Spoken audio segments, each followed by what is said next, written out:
Namaku Raka, umurku 22 tahun, mahasiswa tingkat akhir di sebuah universitas negeri di Yogyakarta.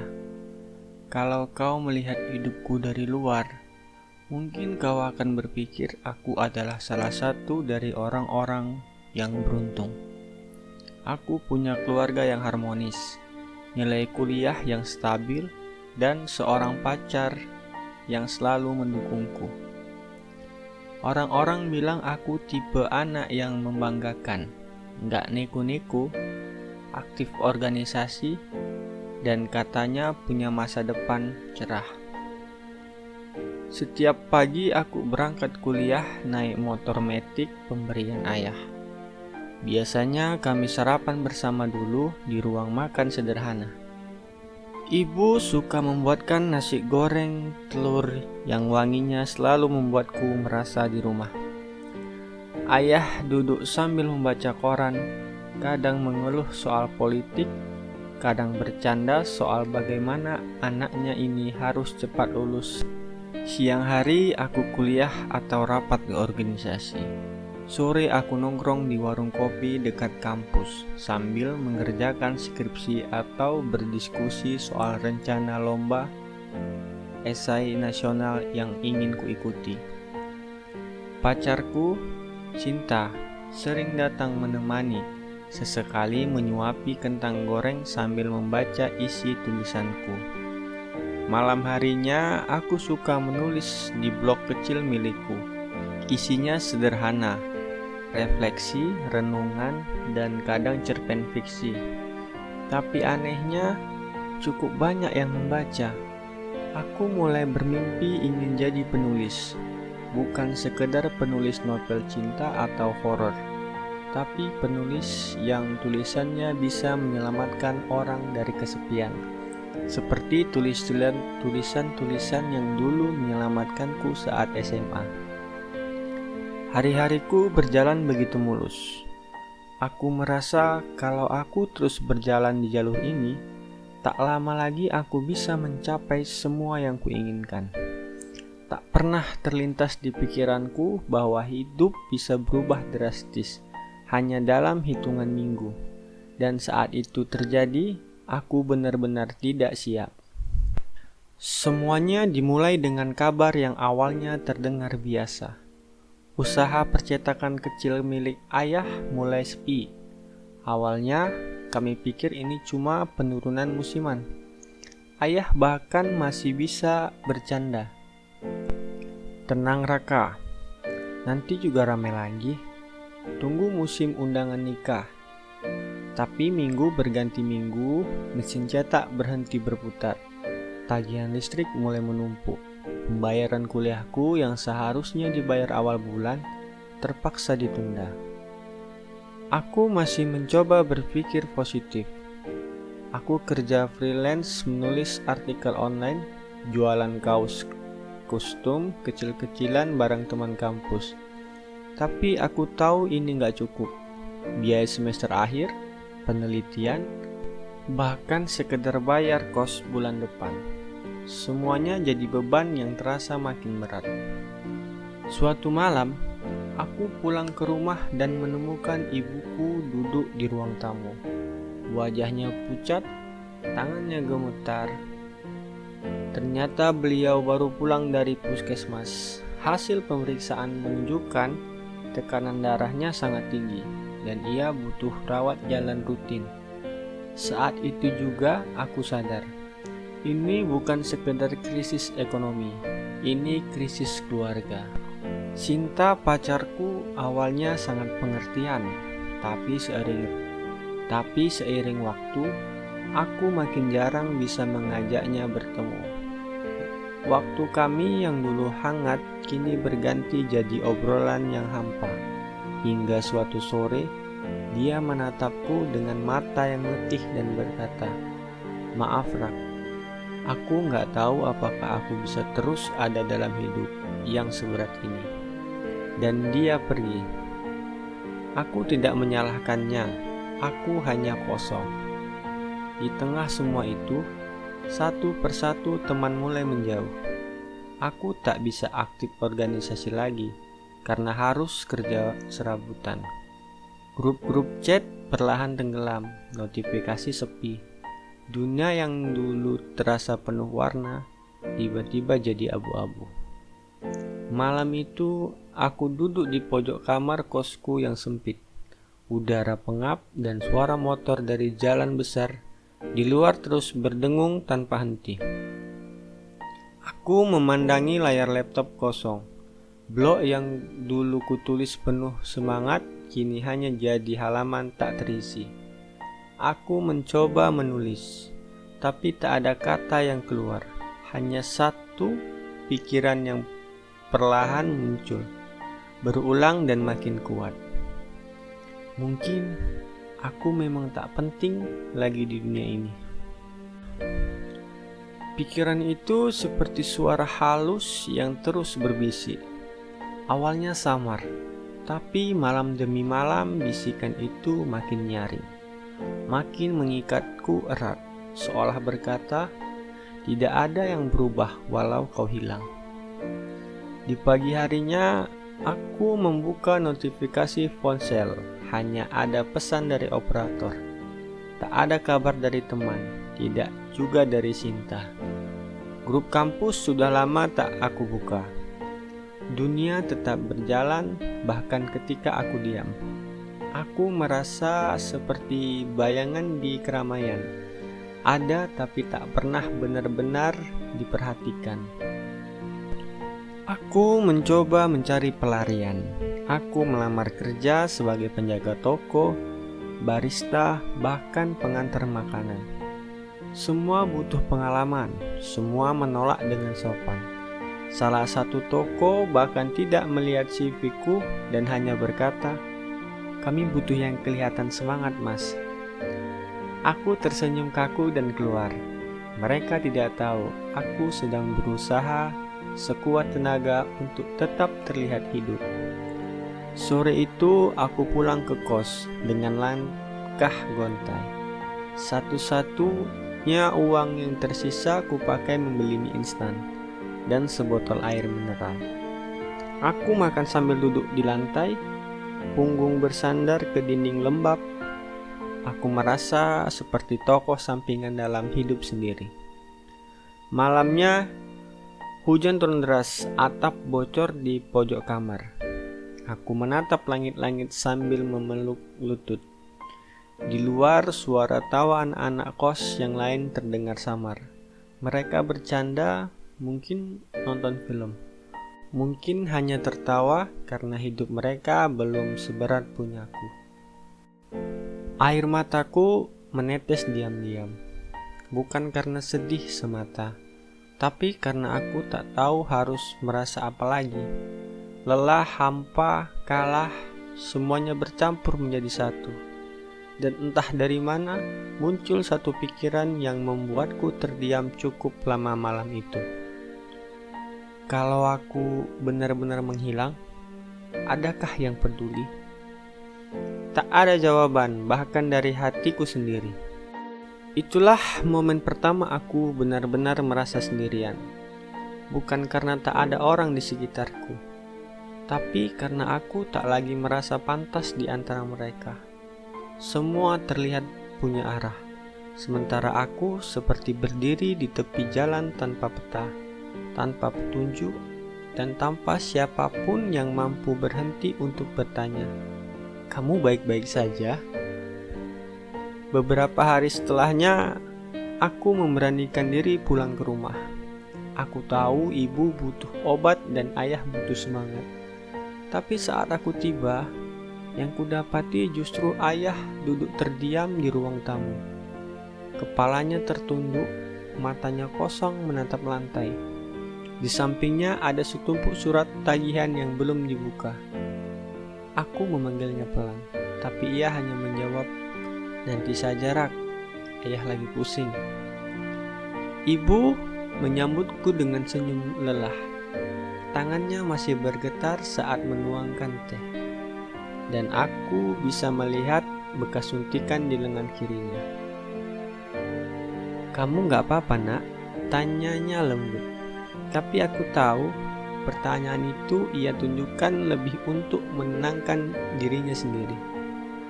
Aku ingin bilang semuanya baik-baik saja. Aku ingin jadi cahaya kecil yang menerangi rumah ini. Tapi aku tak bisa membohongi siapapun lagi. Jadi aku hanya menjawab, "Aku akan cari cara, Bu. Aku janji." Aku kembali ke kos dengan janji kosong dan beban yang lebih berat. Di kampus, aku berusaha mengurus cuti akademik. Petugas administrasi hanya menatapku datar dan menyerahkan formulir. Kembali lagi semester depan ya, jangan sampai hilang arah. Hilang arah, aku bahkan tak yakin apakah masih berada di jalan. Lalu hari itu datang. Aku membuka media sosial dan melihat unggahan Cinta. Ia sudah bersama orang lain. Senyumnya lepas, matanya berbinar, seperti tak pernah mengenal aku. Captionnya sederhana. Akhirnya aku bisa tenang. Aku menatap layar ponsel cukup lama sampai mataku perih.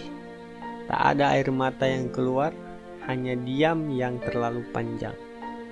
Malam itu aku sadar satu hal, bukan hanya hidupku yang berubah, tapi aku juga kehilangan versi terbaik dari diriku sendiri. Dan sekarang aku bahkan tidak tahu siapa aku sebenarnya. Aku menatap bayangku sendiri di cermin kamar kos. Rambutku acak-acakan, mata cekung, kulitku pucat. Di balik pantulan itu, aku nyaris tak mengenali orang yang selama ini kupanggil aku. Dulu aku punya mimpi, cita-cita, bahkan keyakinan. Tapi sekarang, semua itu seperti sudah digilas waktu dan kenyataan. Aku mencoba tidur lebih awal malam itu, tapi justru dihantui mimpi yang aneh. Aku berdiri di tengah lautan orang, tapi tak satu pun yang melihatku. Mereka menabrakku, melangkahiku, seolah aku tak ada. Aku berteriak memanggil siapa saja, tapi tak ada suara yang keluar. Aku hanya bisa menangis dalam diam, ditelan keramaian yang membisu. Lalu aku terbangun dengan nafas terengah, hening, gelap, dan kosong. Keesokan harinya, aku berjalan tanpa tujuan. Aku hanya ingin keluar dari kamar itu, dari tembok sempit yang terasa makin menekan dadaku. Kakiku membawaku ke tempat yang sudah lama tak kukunjungi. Perpustakaan kampus. Aneh ya, di tengah hidup yang berantakan, aku malah kembali ke tempat paling sunyi di kampus. Aku masuk, menelusuri lorong, rak-rak buku yang tinggi. Tanganku menyentuh punggung-punggung buku yang tak ku kenal. Berharap ada satu yang bisa bicara padaku, menyapaku, menarikku kembali dari kehampaan ini. Tapi aku belum menemukannya. Belum hari itu. Aku duduk di pojok ruangan, di balik rak fiksi klasik. Aku menunduk, menutup wajah dengan tangan. Untuk pertama kalinya, pikiran itu datang begitu jelas, begitu dingin, begitu logis. Mungkin memang lebih baik kalau aku pergi. Bukan sekedar pergi dari tempat ini, tapi pergi dari semuanya. Meninggalkan beban, meninggalkan rasa malu, meninggalkan dunia yang tak lagi terasa memberiku tempat. Dan saat itu aku sadar, aku tidak hanya kehilangan mimpi, keluarga, cinta, dan teman. Aku kehilangan diriku sendiri. Aku benar-benar jatuh. Dan jatuhku bukan sekadar tersandung lalu bisa bangkit. Aku jatuh ke dalam lubang gelap yang tak terlihat dasarnya. Aku terdiam di pojok perpustakaan, membisu selama entah berapa lama. Hanya suara jarum jam yang berdetak dari kejauhan, dan sesekali langkah mahasiswa lain yang lewat. Tak satu pun menyadari aku sedang tenggelam di titik terendah hidupku. Aku menatap lantai, membayangkan kemungkinan itu.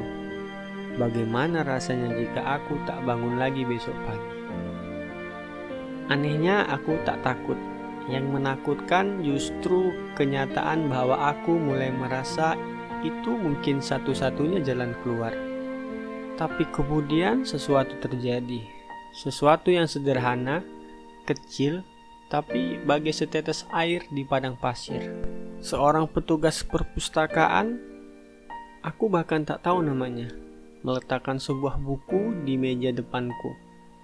Ia tak berkata apa-apa. Ia hanya tersenyum kecil dan berkata, "Kamu kelihatannya capek. Ini buku kesukaanku. Coba baca ya." Lalu ia pergi. Aku menatap buku itu lama. Sampulnya lusuh. Judulnya tentang mereka yang tak menyerah. Penulisnya tak kukenal. Tapi ada sesuatu dari buku itu. Mungkin caranya muncul di hadapanku. Mungkin tatapan mata petugas itu yang membuatku membuka halaman pertama. Dan aku membacanya. 1 paragraf, lalu 2, lalu 10. Tanpa sadar aku menangis. Bukan karena sedih, tapi karena untuk pertama kalinya dalam berminggu-minggu aku merasa dimengerti. Seolah buku itu tahu betul rasa hampa di dadaku. Seolah seorang pernah berjalan di jalan yang sama gelapnya dan menulis ini agar orang lain tahu mereka tidak sendirian. Saat perpustakaan hendak tutup, aku belum bisa melepaskan buku itu. Aku meminjamnya, aku bawa pulang ke kamar kos, dan malam itu aku membacanya lagi hingga pagi. Aku tidak langsung sembuh, tapi malam itu untuk pertama kalinya aku membuat satu keputusan kecil. Aku ingin hidup, bukan untuk mengejar prestasi, bukan untuk membuktikan diri, tapi untuk menyelamatkan diriku sendiri. Aku tidak tahu bagaimana, tapi aku tahu aku harus mulai. Pagi itu, untuk pertama kalinya setelah sekian lama, aku bangun bukan karena kewajiban, tapi karena harapan kecil yang mulai muncul entah dari mana. Aku duduk di tepi kasur, memeluk buku pinjaman dari perpustakaan seperti harta karun. Di halaman terakhir, ada kalimat yang terus terngiang di benakku. Luka tidak harus hilang agar kita bisa melangkah. Cukup kita tahu bahwa kita masih bisa bergerak. Aku mulai membuat daftar kecil hal-hal yang bisa kulakukan untuk bertahan, bukan untuk mengubah dunia, bukan untuk menjadi hebat, tapi agar aku tidak tenggelam lagi. Di daftar itu tertulis 1. Menyelesaikan skripsi, 2. Mencari pekerjaan paruh waktu, 3. Menulis kembali di blog, 4. Menghubungi satu teman. Sederhana kan? Tapi nyatanya setiap poin itu terasa seperti mendaki gunung tanpa alat. Aku mulai dari yang paling mungkin, menulis. Aku buka blog lamaku, kutulis satu tulisan sederhana tentang rasa kehilangan dan harapan samar. Tak berharap siapa-siapa membacanya. Tapi malamnya ada satu komentar masuk. "Terima kasih sudah menulis ini. Aku juga sedang merasa seperti kamu." Hanya satu kalimat, tapi seperti senter kecil di lorong gelap, cukup untuk menunjukkan bahwa aku bukan satu-satunya yang berjuang. Hari-hari berikutnya kuisi dengan kerja serabutan. Aku jadi penjaga fotokopi dekat kampus, kadang bantu mengedit makalah anak-anak semester awal. Uangnya kecil, tapi cukup buat makan dan beli vitamin untuk ibu. Namun tak semuanya lancar. Skripsi yang kutulis sempat ditolak dosen pembimbing. Katanya, "Kamu kelihatan gak fokus. Mau serius atau cuti sekalian?" Aku menggigit bibir, menahan air mata, lalu mengangguk. saya akan perbaiki, Pak. Dan ketika aku mencoba menghubungi seorang teman lama, seseorang yang dulu sangat dekat, pesan itu hanya dibaca tanpa balasan. Aku tertunduk di halte, ponsel di tangan, hujan turun tanpa permisi. Rasanya seperti dunia masih mengujiku. Benarkah kamu ingin tetap hidup? Karena ini tidak akan mudah, dan aku tahu hidup memang tidak menjanjikan kemudahan. Tapi malam itu, aku menuliskan satu kalimat besar di dinding kamar kos dengan spidol hitam. Kamu masih di sini. Itu artinya kamu belum kalah. Aku membacanya setiap bangun tidur, karena itu satu-satunya hal yang bisa kupegang saat dunia mengguncangku. Tapi bahkan keyakinan kecil yang kutulis di dinding kamar itu perlahan mulai pudar.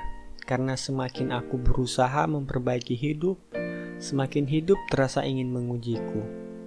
Waktu itu aku hampir menyelesaikan revisi skripsi. Hanya tinggal satu bab lagi.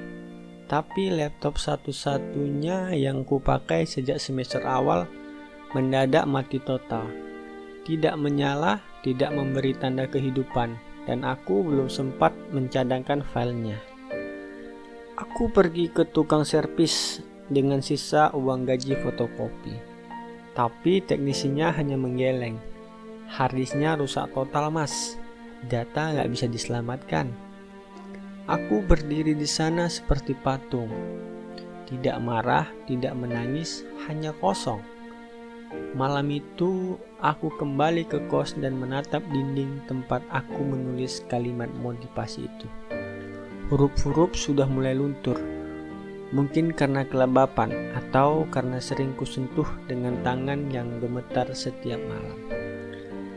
Aku duduk terdiam, menyalahkan diri sendiri. Kenapa aku masih berharap? Kenapa aku masih mencoba? Tapi sebelum pikiranku kembali ke tempat gelap yang dulu, aku membuka buku itu lagi, buku tua dari perpustakaan. Kali ini aku membaca ulang bab terakhirnya, dan di sana aku menemukan satu kutipan baru yang dulu terlewat. Hidup kadang merobohkanmu sampai kamu tak punya apa-apa lagi, karena hanya dalam kehampaan itulah kamu bisa memilih membangun dirimu yang baru tanpa beban, tanpa topeng, tanpa kebohongan. Aku menutup buku itu perlahan. Aku tahu pilihanku tinggal dua, menyerah atau mulai dari nol. Malam itu aku memutuskan untuk tidak lagi berusaha menjadi Raka yang dulu. Raka yang sempurna, yang kuat, yang punya rencana hidup 5 tahun ke depan. Aku akan menjadi Raka yang baru, yang jujur, dengan lukanya yang rapuh tapi tetap berjalan sekalipun tertatih. Dan langkah pertamaku adalah ini. Aku mendatangi ruang perpustakaan lagi esok pagi.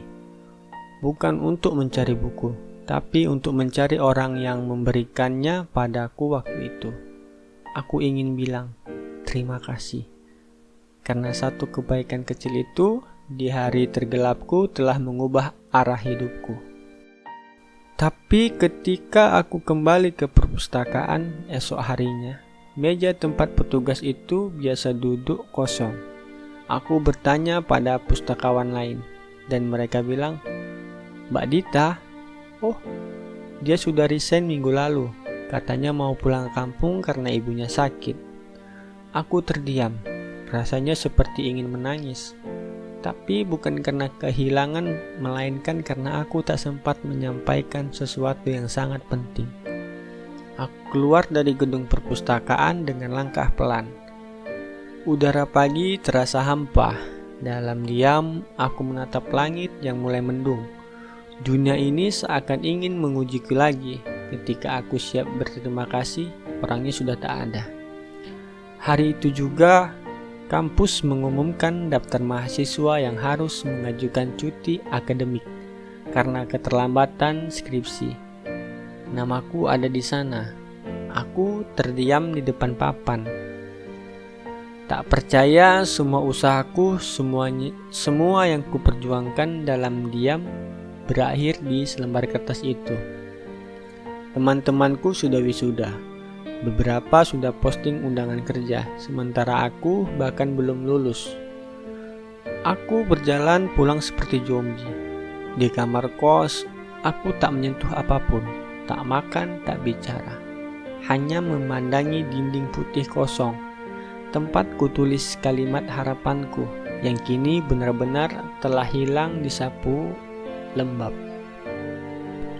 Aku menyalakan ponsel dan membuka catatan kecil daftar tujuanku. Menyelesaikan skripsi gagal. Mencari pekerjaan paruh waktu cukup. Menulis di blog berhenti. Menghubungi satu teman diabaikan. 4 dari 4 hancur kandas. Aku duduk bersandar di lantai. Rasanya kali ini aku tak bisa berdiri lagi. Dunia benar-benar tak menyisakan celah.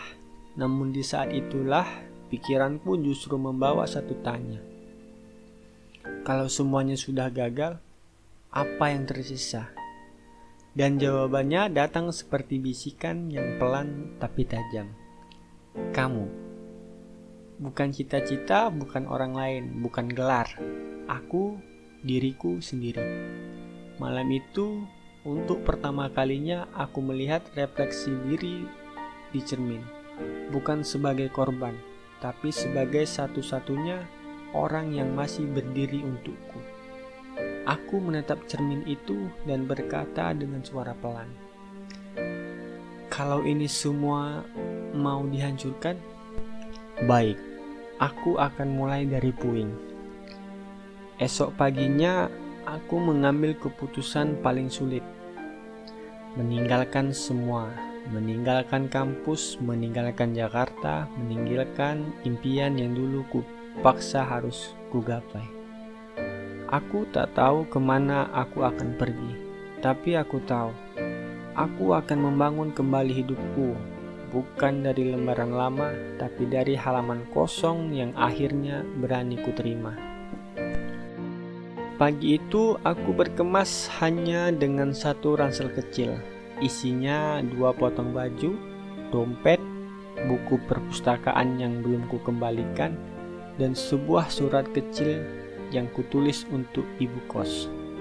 Tak banyak yang bisa kubawa, karena memang tak banyak yang tersisa. Aku naik bus pertama yang kutemukan di terminal. Tujuannya ke kota kecil di Jawa Tengah, tempat dulu aku pernah ikut KKN, dan merasakan tenang yang tak bisa kutemukan di ibu kota. Aku tak memberitahu siapapun. Tak ada yang perlu tahu, tak ada yang peduli juga, pikirku waktu itu. Perjalanan 8 jam itu sunyi. Tak ada lagu, tak ada percakapan, hanya pikiranku sendiri yang terus memutar ulang. Apa aku sedang melarikan diri atau justru sedang pulang? Sampai di kota itu, aku turun dengan langkah ragu. Jalanan lengang. Angin berhembus lembut. Aku menyusuri gang kecil yang dulu pernah kusinggahi. Dan seperti keajaiban kecil, rumah Pak Darmo, kepala dusun tempat kami tinggal dulu masih ada, dan beliau masih ingat. Raka, katanya terbelalak. Wah, sudah jadi sarjana sekarang. Aku hanya tersenyum. Belum Pak, saya datang bukan sebagai mahasiswa, tapi sebagai orang yang sedang belajar hidup. Pak Darmo tidak bertanya banyak. Ia hanya menepuk pundakku dan berkata, kalau mau tinggal di sini sementara, silakan. Tapi kamu harus bantu di kebun ya. Dan begitulah aku mulai hidup baru. Sebagai pekerja kebun. Setiap pagi aku ikut Pak Darmo menyiram sayur, mencabut rumput, memanen cabai. Tangan yang dulu hanya memegang laptop kini penuh tanah. Tapi di sana, aku mulai merasakan sesuatu yang hilang selama ini. Kehadiran. Aku benar-benar hadir di momen itu, saat sinar matahari menembus pepohonan, saat tawa anak-anak kecil mengembang di pematang sawah. Saat aku duduk di teras rumah dengan secangkir teh dan tanpa notifikasi apapun dari ponsel. Tentu saja rasa sakit itu belum hilang. Malam-malam masih datang dengan bayangan tentang skripsi yang gagal, teman-teman yang menjauh, dan masa depan yang terasa kabur. Tapi perlahan aku belajar menerima satu hal. Kehidupan tidak harus seperti yang dulu kuimpikan untuk bisa menjadi layak dijalani. Dan di kampung kecil itu, di antara aroma tanah basah dan suara jangkrik malam, aku menemukan kembali sesuatu yang lebih penting dari prestasi, yaitu adalah diriku. Namun menemukan bukan berarti menerima. Semakin aku merasa tenang di luar, semakin gaduh pikiranku di dalam. Setiap malam saat semuanya tertidur, aku duduk di beranda rumah Pak Darmo, ditemani langit penuh bintang dan suara malam yang sepi. Aku berharap dengan musuh selama ini tak berwajah rasa bersalah. Aku gagal lulus tepat waktu, gagal membahagiakan ibu, gagal membuktikan bahwa aku kuat, bahwa aku bisa. Setiap ingatan itu datang seperti badai kecil yang tak bisa kuhalau. Tapi malam itu berbeda, karena aku memutuskan untuk melakukan satu hal yang selama ini terus kutunda, yaitu menulis surat untuk diriku sendiri. Aku mengambil buku catatan kecil yang selalu kubawa, dan kutulis pelan-pelan. Untuk Raka yang harus mencoba meski sudah berkali-kali jatuh. Aku tahu kamu kecewa, aku tahu kamu marah, tapi aku juga tahu kamu lelah. Dan malam ini aku ingin bilang, tidak apa-apa kalau kamu belum berhasil, tidak apa-apa kalau kamu butuh waktu, tidak apa-apa kalau kamu menangis, karena kamu manusia. Dan manusia tak harus sempurna untuk layak dicintai. Aku berhenti menulis. Air mataku jatuh bukan karena sedih, tapi karena akhirnya aku mendengar suara yang selama ini paling kubutuhkan, yaitu suara pengampunan dari dalam diriku sendiri. Bukan dari dosen pembimbing, bukan dari orang tua, bukan dari dunia luar, tapi dari aku untuk aku. Malam itu aku tidur dengan tenang. Untuk pertama kalinya dalam waktu yang lama, aku tidak bermimpi buruk, tidak bangun dengan rasa takut, tidak merasa perlu membuktikan apa-apa. Karena aku sadar, memaafkan orang lain itu butuh keberanian, tapi memaafkan diri sendiri itu butuh cinta yang belum tentu kita sadari kita miliki.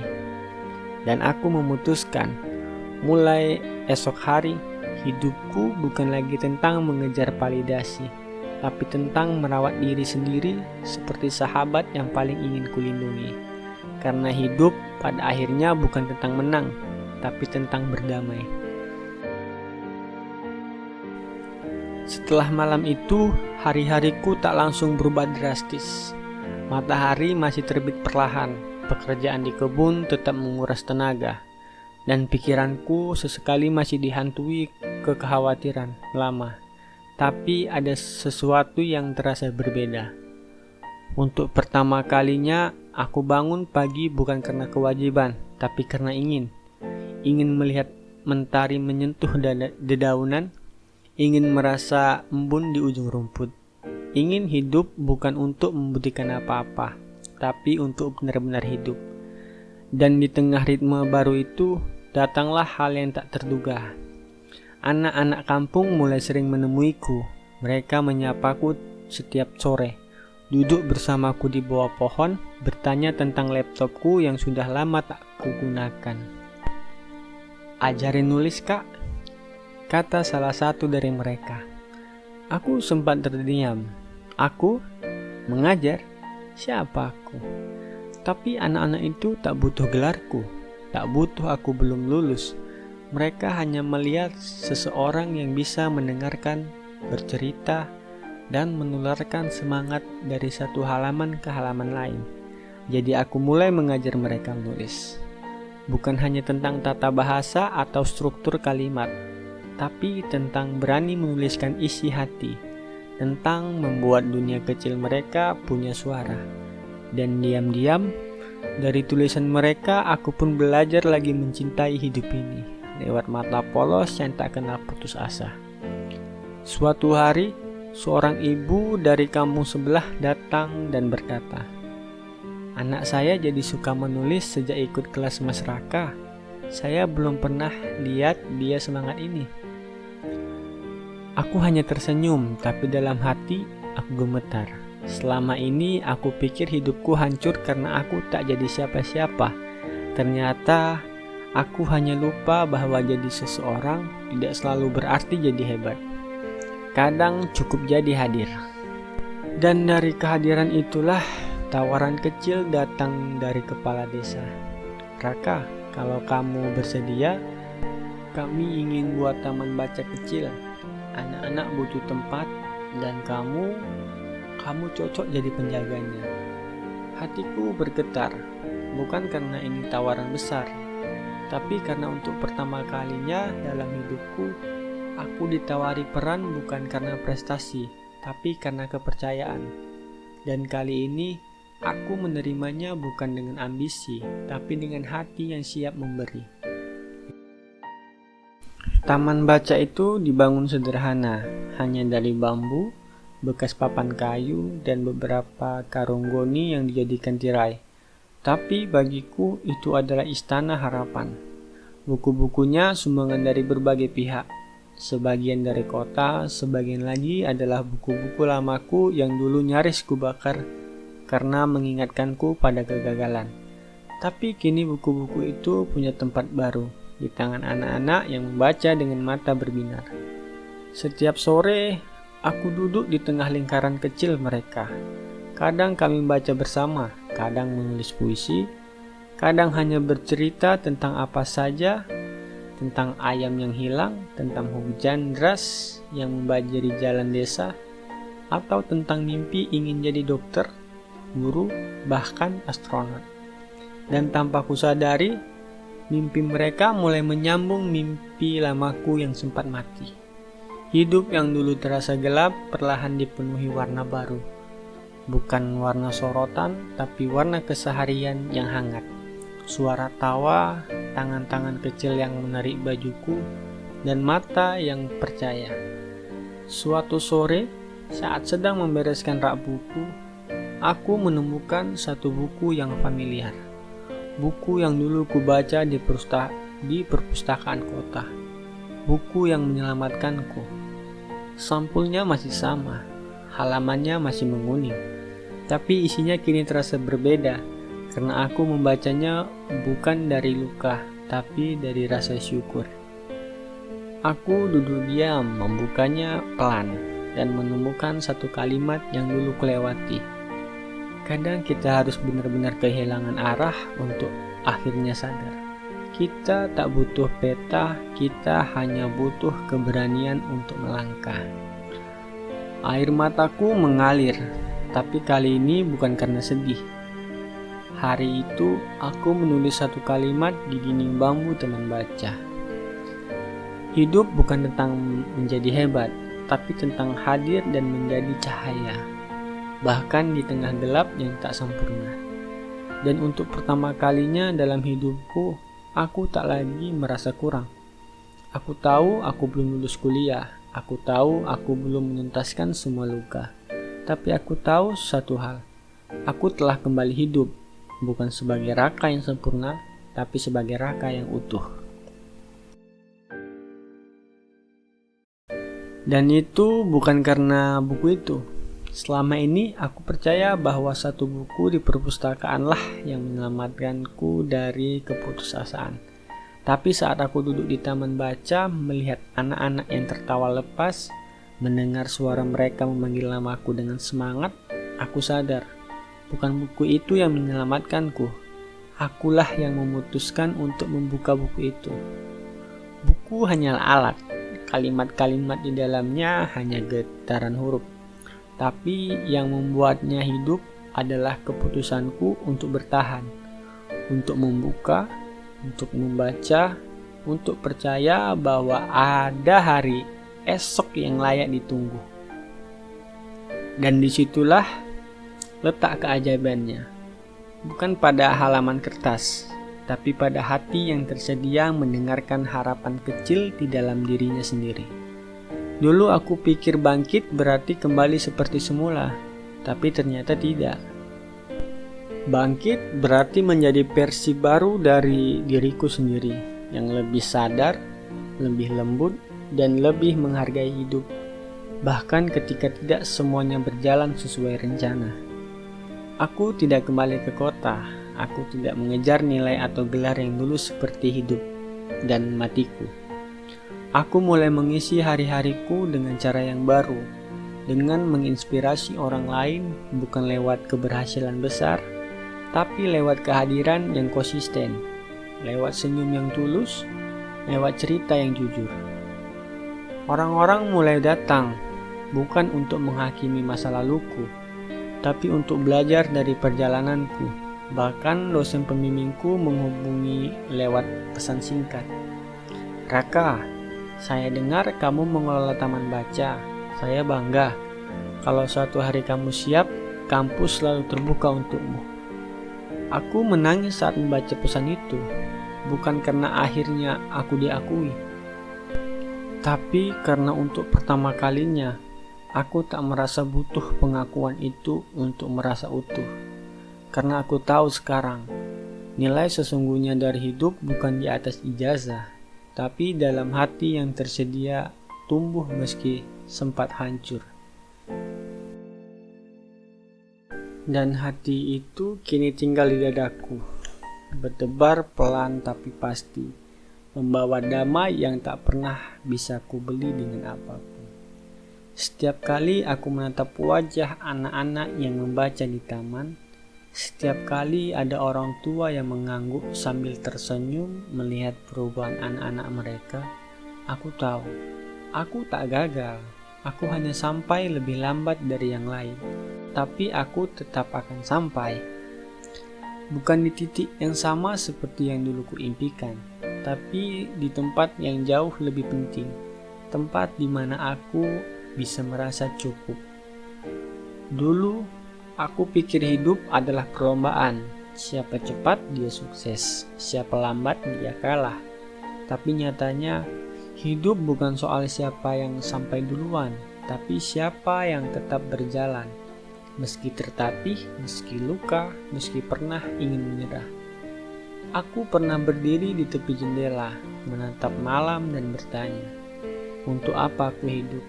Kini aku menatap langit, pagi yang berbisik, terima kasih karena aku masih hidup. Dan untuk kalian yang membaca kisahku, izinkan aku menyampaikan hal terakhir. Bukan sebagai nasihat, tapi sebagai pengingat dari seseorang yang pernah jatuh sangat dalam.